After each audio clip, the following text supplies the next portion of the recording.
یہ بھی کہا جاتا ہے کہ اس میں جو ہے کوئی جائنٹ کریچرز، عجیب و غریب مخلوقات، اس میں جنہیں ڈسکشن انوراکی آف دا کہتے ہیں. ڈیمنز بھی ہے، اس میں ڈسکشن آف دا جائنٹس بھی ہے، اس میں واچرز بھی ہیں، اس میں فالن اینجلز بھی ہیں. اور اس کتاب میں حضرت نوح علیہ السلام کے سیلاب آنے کی وجہ بھی لکھی ہوئی ہے کہ کیوں آئے گا. اور جیسا کہ آپ نے بتایا کہ کچھ لوگ یہ بھی مانتے ہیں کہ جو حضرت حدیث علیہ السلام وہ تو حضرت نوح علیہ السلام کے آنے سے پہلے جو ہے وہ ہاں وہ پردہ کر گئے تھے، پھر ان کو اس طرح جو ہے انہوں نے ہی بشارت دی تھی.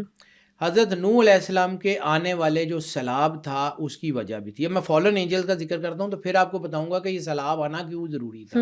اس میں جو ہے وہ کچھ ایسے مکالموں کا ذکر ہے جو اللہ اور فرشتوں کے درمیان ہوئے.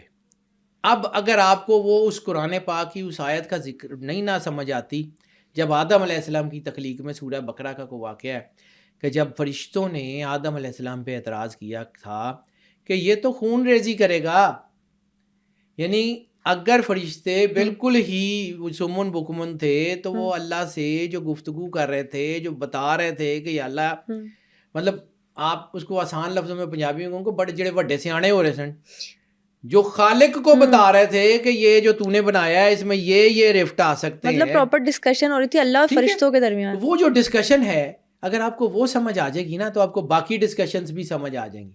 فالن اینجلز بھی سمجھ آ جائیں گے کہ فالن اینجلز ہوتے ہیں وہ جن کو اللہ نے، دیکھیں اللہ نے فرشتوں میں بھی کیٹیگریز کی ہوئی نا، کچھ کو شعور دیا، کچھ کو نہیں دیا، کچھ کو کچھ چیز. یعنی فرشتوں نے کیا کہا تھا اللہ کو کہ لا علم لنا الا ما علمتنا، کہ ہمارے پاس تو کوئی علم نہیں ہے سوائے اس کے کہ جو تو نے ہمیں دیا. کچھ فرشتے ایسے تھے نا جس کو اللہ نے علم دیا ہوا تھا، جو باہر پھرتے تھے، جانتے تھے. یعنی ان فرشتوں میں ایک جن بھی ملا ہوا تھا جس کو عزازیل کہتے ہیں. وہ جن گیا یہاں سے عبادت کرتے کرتے کرتے کرتے وہ اللہ کے قریب ہوا. اب اس کو ایک یہاں پہ ایک جملہ صرف ایک ویسے ہی سینٹینس کہہ کے تو آپ کو بتاؤں گا کہ وہ جو تھا نا، وہ جو جن، وہ قربت کس لیے کر رہا تھا؟ عبادت میں ملنے والے ریوارڈ کے چکر میں.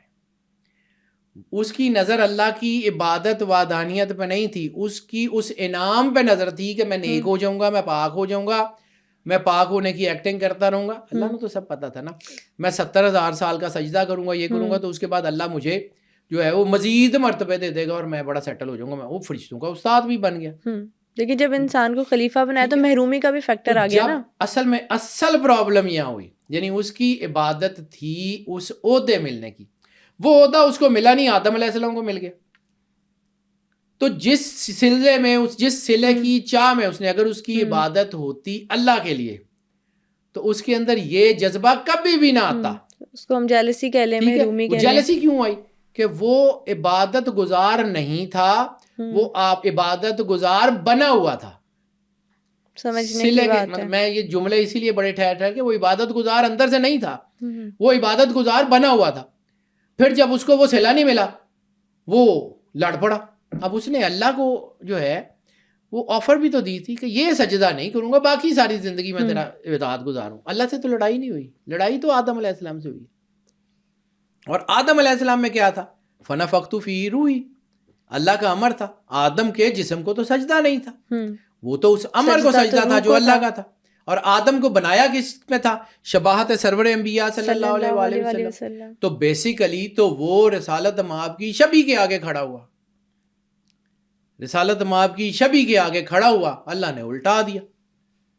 یہ کائنات کا سیکوینس یہ چلتا ہے کہ جو بھی سرور انبیاء اور ان کے گھر کے سامنے سے جو ہے وہ کھڑا ہوگا وہ الٹا دیا جائے گا.